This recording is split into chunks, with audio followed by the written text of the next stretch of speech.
Life Audio. The Bible Study Podcast, episode 979. Today, the Bible Study Podcast continues the study of the book of Exodus with chapter 20, the Ten Commandments.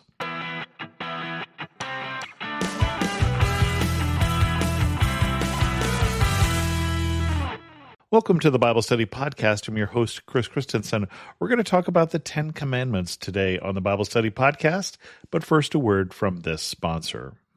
Let's be honest. Ever read a passage and wondered what it really means in its original context? True Bible study isn't just casual reading. It's about connecting historical background, cross-references, and themes. If you've ever felt like navigating all of this is too difficult, you need to check out Logos. Logos is a game-changing platform that equips you to explore hard questions with absolute confidence, knowing you're drawing from reliable, well-respected academic resources. Whether you're at your desk or on the go, Logos helps you follow that path of discovery naturally. With their new AI tools, you can ask Logos any biblical question and get trusted answers from a biblical library. To help you dive into the layers of meaning in the Word, Logos is offering my listeners an exclusive free 60-day trial. Just go to logos.com/deep. That's logos.com/deep to claim your free 60-day trial. So stop guessing and start going deeper together.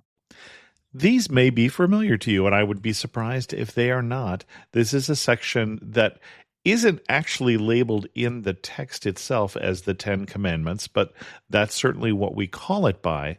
And it is not the full law. There were whole books that are going to be written about that here coming up, but it's a nice summary of things that God cares about. And we would have to say that God cares about these things maybe over some other things. And it starts like this. And God spoke all these words. I am the Lord your God who brought you out of Egypt, out of the land of slavery. You shall have no other gods before me. You shall not make for yourself an image in the form of anything in heaven above, or on earth beneath, or in the waters below. You shall not bow down to them or worship them, for I, the Lord your God, am a jealous God, punishing the children for the sin of the parents to the third and fourth generations of those who hate me, but showing love to 1,000 generations of those who love me and keep my commandments. You shall not misuse the name of the Lord your God, for the Lord will not hold anyone guiltless who misuses his name. Remember the Sabbath by keeping it holy. 6 days you shall labor and do all your work. But the seventh day is the Sabbath to the Lord your God. On it you shall not do any work, neither you, nor your son or daughter, nor your male or female servant, nor your animals, nor any foreigner residing in your towns. For in the 6 days the Lord made the heavens and the earth, the sea and all that is in them, but he rested on the seventh day. Therefore the Lord blessed the Sabbath day and made it holy. Honor your father and your mother, so that you may live long in the land the Lord your God is giving you. You shall not murder, you shall not commit adultery, you shall not steal, you shall not give false testimony against your neighbor, you shall not covet your neighbor's house, you shall not covet your neighbor's wife, or his male or female servant, his ox or donkey, or anything that belongs to your neighbor. When the people saw the thunder and lightning and heard the trumpet and saw the mountain in smoke, they trembled with fear. They stayed at a distance and said to Moses, Speak to us yourself, and we will listen, but do not have God speak to us, or we will die. Moses said to the people, Do not be afraid. God has come to test you, so that the fear of God will be with you to keep you from sinning. The people remained at a distance while Moses approached the thick darkness where God was. Then the Lord said to Moses, Tell the Israelites this, You have seen for yourself that I have spoken to you from heaven. Do not make any gods to be alongside me. Do not make for yourself gods of silver or gods of gold. Make an altar of earth for me and sacrifice on it your burnt offerings and fellowship offerings, your sheep and goats and your cattle. Wherever I cause my name to be honored, I will come to you and bless you. If you make an altar of stones for me, do not build it with dressed stones, for you will defile it if you use a tool on it, and do not go up to my altar on steps or your private parts may be exposed. That last one is a little weird, and I read on past the 10 Commandments there, but this is the whole chapter of chapter 20. But let's jump back to the 10 Commandments. First of all, we've got to put this into context. In my country, in the U.S., we talk a lot about the importance of the 10 Commandments, and there's debate whether we should have 10 Commandments in schools and 10 Commandments in courtrooms and all of those things. And I do believe the 10 Commandments give us an idea of what pleases and displeases God. So, leaving the politics out of it for a moment, whether it's appropriate or not to put it in schools and courts and things like that, let's just look at what these were for and then how they apply to us as predominantly Gentile Christians. So most of the people who listen to me here are not Jewish. And we have to remember that at some point when the church was given a sign from God that it was okay to be Gentile and Christian, we're talking about Acts 10. You can go back to the study we did on Acts to read more about that. They said you didn't have to be Jewish to be Christian. They understood that God was revealed to Gentiles, and they basically exempted Gentiles from whole portions of the Levitical law, which I think we're going to get to here coming up. But the thing I need you to know is that basically the church understood at that time and since that you don't have to be Jewish to be Christian, and therefore a lot of the laws may not apply. Now, there was no specific instructions from the Council of Jerusalem when they tried to figure out what Gentiles needed to do that we needed to follow the 10 Commandments. That was not the one rule they came up with. They came up with the rule is don't eat meat sacrificed to idols. I don't think that means that these are not valid or that these are not still things that please God or displease God. But just remember that context here is we're saved by grace through Jesus and not by doing, or even not damned by not doing these. But these are the things that please God. And so we start with, I am the Lord your God who brought you out of Egypt, out of the land of slavery. You shall have no other gods before me. That is the most important one. And that is the one that we have the most trouble with here in the book of Exodus and in the Bible and probably in our lives. We can easily put other things before God. In our lives, it's not likely to be an idol. It's not likely to be a Baal or an Asherah pole, as it's going to be with the Jewish people who start interacting too much with their neighbors once they come in the promised land. But it can easily be money or fame or other things that get more important. How people see us can be more important. That can become a god to us. So God, number one in all things, is the first one. No other gods before me. Not just religions and things like that, but nothing else is more important. Love the Lord your God with your whole heart, your mind, your strength. Okay? And then you shall not make yourself an image in the form of anything in heaven above or on the earth below. You should not bow down and worship them, for I, the Lord your God, am a jealous God. So that's really, we consider that kind of part of that first one here, no graven images. How you number these, remember they weren't numbered in the original version here, so you might group them differently than I would. It doesn't really matter. The numbers are not important. The 10 is not important. The 10 commandments is not in the text. It's something we added later. So don't get hung up on it because it's not important. But what we learn from here is that God doesn't want us worshiping other gods, right? Doesn't want us worshiping other things either, right? You can't make for yourself, let's say, a golden calf just in case that might come up here in the future and worship it as a god, because that would be wrong. That would be putting something else before God. Now, we talk a lot about these graven images things, that you can't make an image in the form of anything in heaven above or earth below. I have drawn pictures of my house even in kindergarten. I'm not concerned about that offending God, even though that is an image of something on earth beneath, because really the point of this is you shall not bow down and worship them, for I, the Lord your God, am a jealous God, right? That is the whole point of this, is no other gods, which is why we lump this as part of that first commandment. And then you shall not misuse the name of the Lord your God, for the Lord will not hold anyone guiltless who misuses his name. This one, I think, is more subtle and more dangerous and more confusing than we take it to be.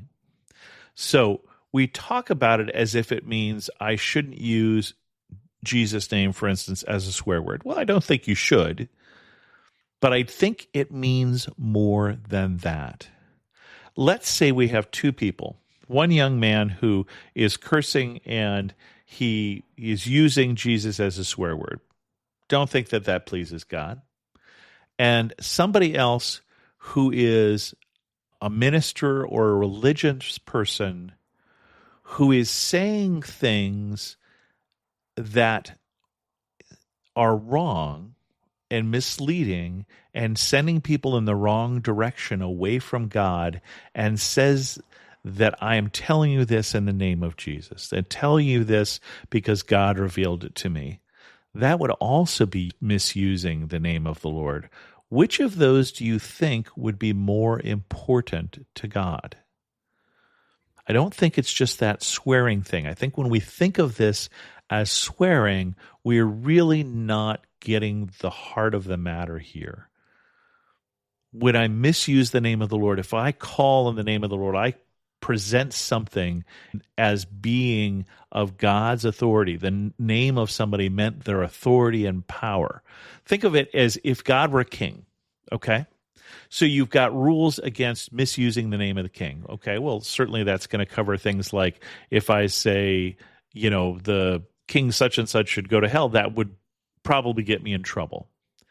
But if I present myself as an ambassador to the king and I say the king wants you to do this, and you do that, and then you find out that the king didn't say that, that's going to get me in all sorts of trouble.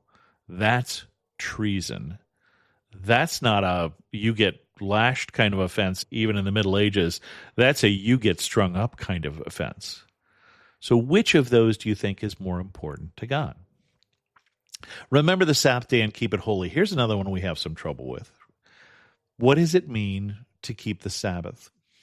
Now, the Jewish scholars spent a lot of time thinking about this.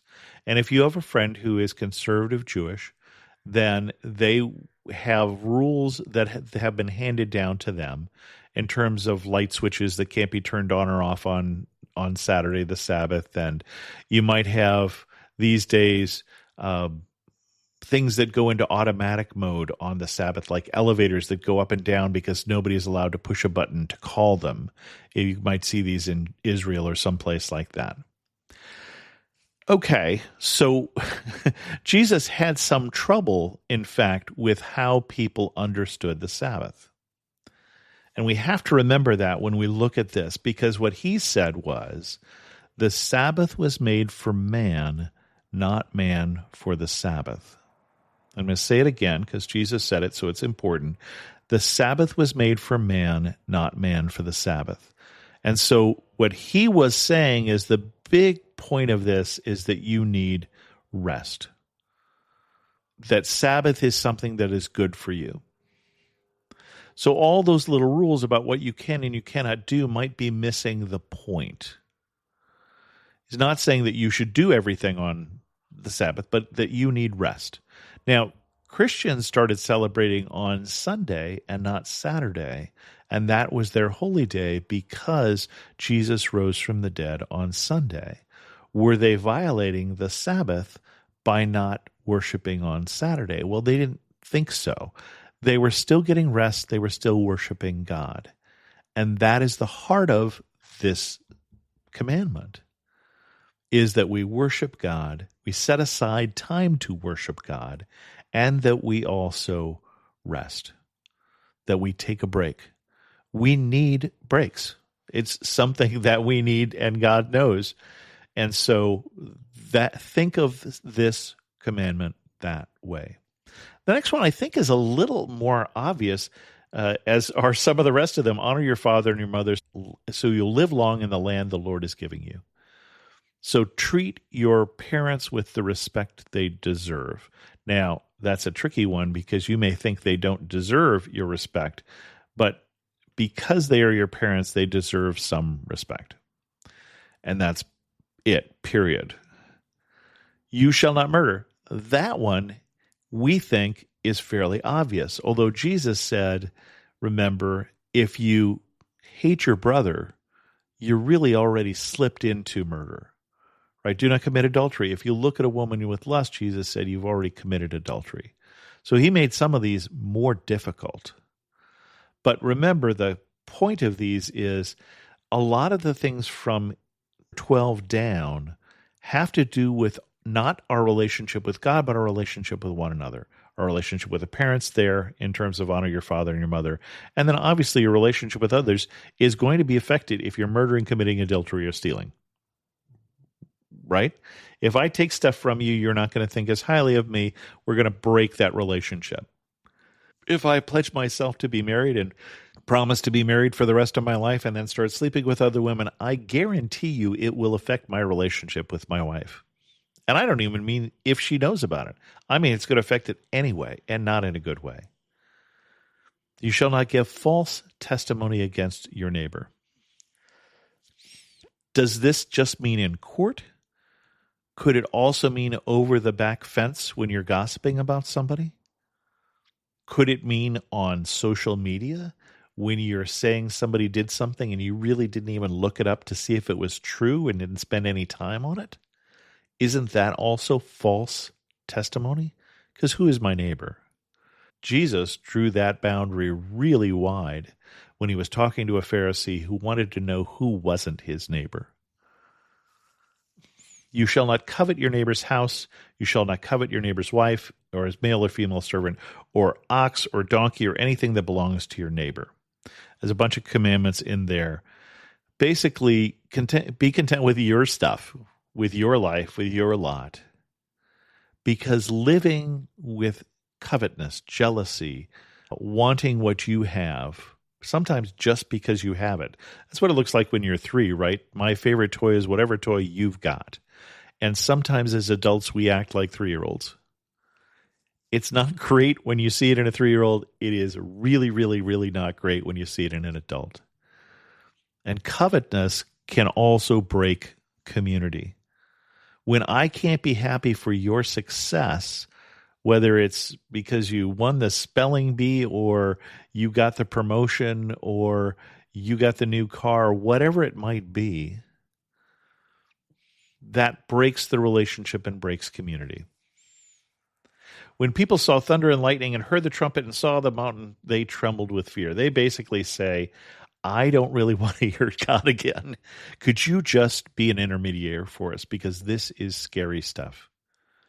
They're standing, remember, this is happening at the foot of the mountain, Mount Sinai, and they don't want to do it again. And Moses said, God's, don't worry about it. God did this so that you will be afraid of the Lord and will keep you from sinning. And then again, he talks about idols. Again, idols and altars.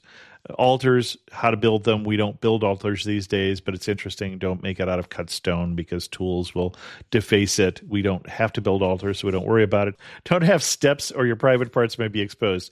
Apparently, underwear is not a thing at this time, which I think is the case. Just an important safety tip there.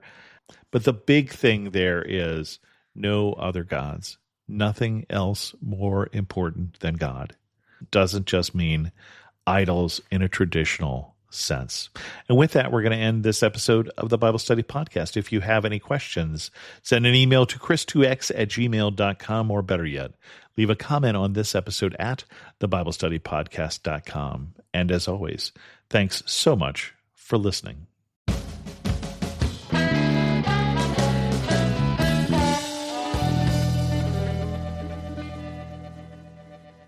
I want to take just a second to thank the team at Life Audio for their partnership with us on this podcast. If you go to lifeaudio.com, you'll find dozens of other faith-centered podcasts in their network. They've got shows about prayer, Bible study, parenting, and more. Hi, I'm Becket Cook, host of The Becket Cook Show. I lived as a gay man in Hollywood for many, many years until I had a radical encounter with Jesus 13 years ago. Since then, I've gotten my master's degree in seminary and published a book called A Change of Affection. On my podcast, The Becket Cook Show, I sit down with fascinating Christian scholars and thinkers to address the lies of the culture and bring the biblical truth to bear on those lies.